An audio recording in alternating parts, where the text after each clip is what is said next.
बिटिया गर्भ में।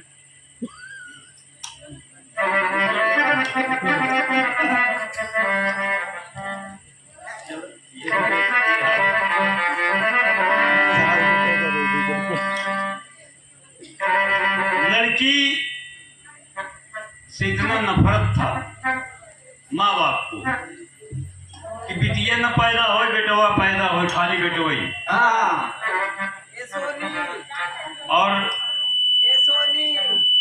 गर्भपात करा देते थे।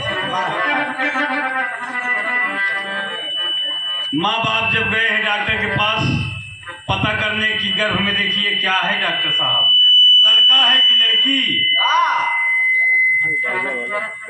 डॉक्टर साहब जब चेकअप किए तो बोले लड़की है। कहीं गर्भपात कराई थे। अरे लड़की न चाहिए, कहाँ इतना रुपये मिले दिया करे, कहने का ठेसमिस करा। लेकिन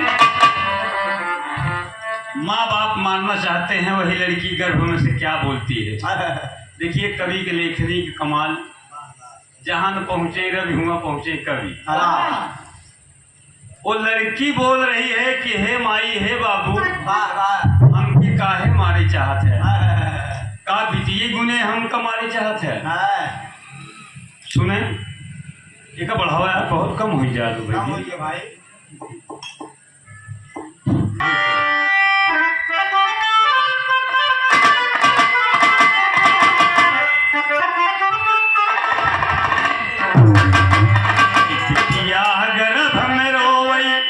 बिटिया गर्भ में रोवई, अरे मोर पप्पा माई सुनाई के बिटिया गर्भ में रोवई।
बहुत सिलो हो जा